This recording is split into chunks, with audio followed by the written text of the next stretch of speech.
Hello, Earthlings. I'm going to talk a bit about clay today.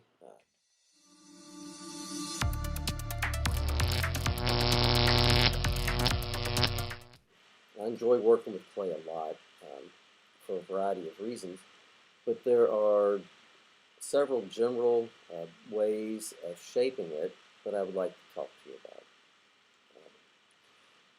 One way you can shape it is you can press it into a shape. You can use your hands to press it and stretch it. You can use a press mold to push against something to take the impression and the shape of it. Um, you can also do an additive process where you add pieces of clay to it. You can roll coils and add to the clay. You can roll tiny little balls and add that to the clay to build shapes. Or you could flatten out and add slabs and cut pieces to what you've done to build out your form. Um, in addition to that, you can also do subtractive processes where you come in with some tools and then you carve away, or you take something and you abrade it, you rub it or sand it away to smooth areas or to remove segments as well. So if you think about those main processes right there, you can really form a lot of different kind of objects using just those processes. So one of the ways of working with clay is to add pieces onto it. And a coil method is what it's called, is where you create coils and build on that. The benefit of that method is that the clay walls remain fairly consistent and thick, and that it's a very sort of intuitive and natural way to do it. So let me get a fresh piece of clay and finish this up a little bit and show you what I mean. Yeah. So with the coil method, what you're doing is adding clay to previous clay, and you build it up, and then you can conceal the lines that show how you've added the pieces, or you can let them stay. Now, if you conceal them, as you can imagine, things get very, very smooth. And if you don't, though, you can make textures. So I have a few pieces to show you how that works.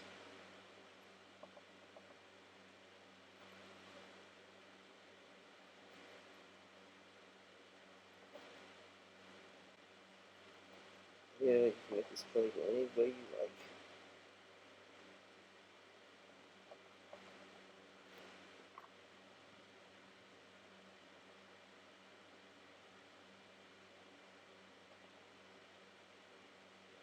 That's on my way.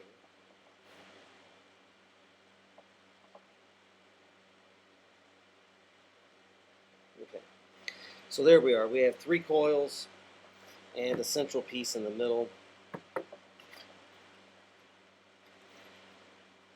This not only sort of opens up the clay to areas that haven't quite skinned over with the air yet, but it also sort of levels it out so that if you have any high parts or low parts, that makes it smooth. The extent to which you need to score and slip your pieces has a lot to do with how you're building them and what they're used for and how big they are and how dry your clay is relative to the other pieces you're adding on, right? Okay. And so the idea that I'm trying to get across, though, is that this is a controlled way that you add it on. Sure, you could just grab a big handful of clay and start putting it together and then squeeze it out and shape it. As long as you make sure that you are not leaving air pockets as you do that, then by all means, if that's the way you like to work, then that's what you can do. What this coiling allows you to do is have a kind of a lot more of a distinct kind of controlled sequence of applications, and it makes it easier in that sense to sort of control the thickness and the thinness and to build it in a very intuitive way. Right? So that's one piece. Now, if I were to take this one here and build it directly on the top, you can begin to see that this makes a profile that goes straight up and down, right? If I put this slightly on the inside, right, now you can begin to see, I hope, that the profile is starting to go this way. That it's starting to curve over, right? And if I put these on the outside of that edge, now it begins to open up more into a bowl, right? So with this coil method, I could do it down this way and just build it straight up and then stretch it out or tap it in, or I could actually, as I build it, make it go in and out as I see fit. And so that's one of the beauties of that.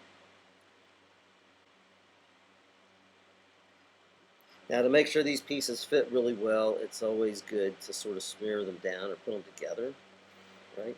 I mentioned earlier about smoothing something out where it joins, right? And so you see you can get this very, very as smooth as you like, really, depending on how much time and effort you want to spend into doing that. Or you can leave different finger marks and shapes to catch the shadows and the light in ways that you might enjoy as well. Okay. Now I could smooth this inside and still leave the outside this way if I wanted, or vice versa. So here's one, right? This has already been fired, and so you can see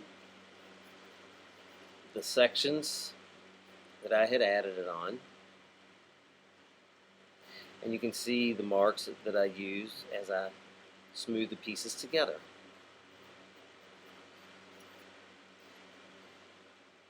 So this leaves a very rough texture, but a very rhythmic kind of texture. And when you put a glaze onto it, it comes out something like this. So I had mentioned that you could build several ways, right? I also mentioned that you could build by adding little spheres to the shape of something. And so let's say that I have this piece here.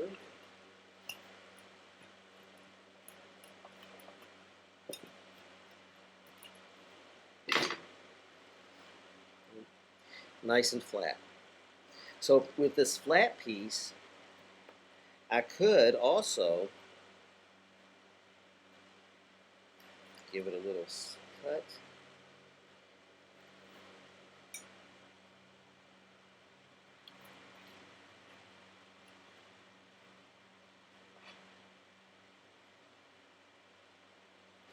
And then build it onto here like this. See what I mean? So that's an alternative that you can then build with slabs. You can add slabs in any way that you like. You can then smooth them down so you don't see the join places, or you can leave the join places. Or you can build them out and bend them in different ways, because once clay is flattened, it acts, you can fold it. It acts sort of like a cloth or something too, in a sense. So I can fold it or curve it or do what I like to. Now, let me show you a couple of bowls that I made where I just take slaps and scraps and leftover pieces and just sort of slapped them together. Okay, so here's one. It's like that. You can see how I had 3 rolled sections that I just put together to connect them. And you'll see how the interior of the bowl looks. Those lines and those connections, right? So now this edition, right, it has a few tears, a few rough spots, but it's very, restrained, very conservative, if you will, as far as maintaining the shape. I have used some broader kind of more random type of scraps.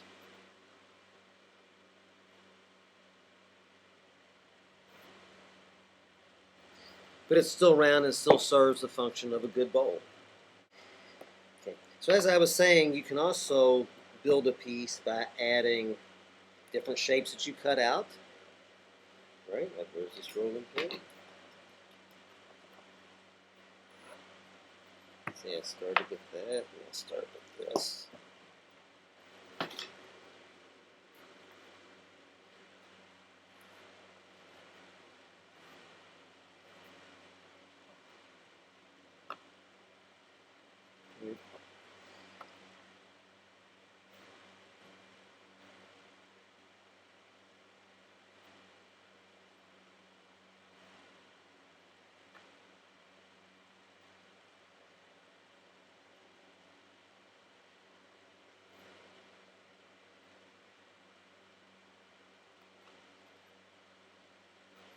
Yes. This clay, since is really pretty fresh, So it's very soft, and it hasn't been exposed to the air long, and I feel quite confident that by just pressing down like this, that these pieces are going to stick together really well. If the piece I was adding was fresher than the piece I was putting it onto, I wouldn't have that confidence, or vice versa. If the piece I was putting it onto was fresh, but the addition was not fresh. Or if both of them had been exposed to the air for a long time, I wouldn't feel that way. Right? So that's another way that you can then begin to build your shapes. Now here is a tile that I made, and you can see that in this piece that I drew into this section, I drew into this background area, incision. This is completely flat, but I used the painted glaze to make the colors. And then I actually built out, you can see that the faces are three-dimensional, the heads are three-dimensional of it. So that's an example of when I mentioned earlier that in a piece, any piece, you're going to mix these techniques together. But I separate them out just simply because each of them has certain technical requirements as far as how the clay has to fire to be solid and stable as it matures. Okay, so I also mentioned that a way to form something was to add small balls to it. Well, I guess the benefit of that in my mind is that you sort of think, like, let's say that, right, I'm going to add a little circle here by pressing underneath it. Right? And then say, oh, well, I want to have like a little ridge, or this doesn't really look quite the way I want it to look.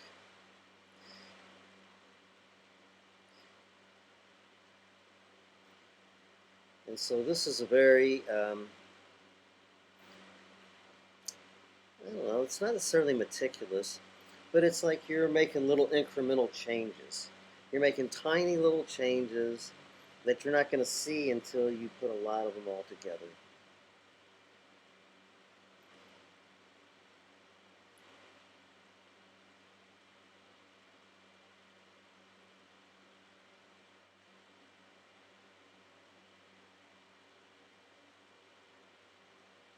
So working with those little balls like that is a really good way, I found, of doing facial features. Chins and cheeks, things that require a lot of real meticulous control over the shape and the angle of how it rises. Working with those little bitty balls, little spheres, I guess we should call them, to sound geometrically correct.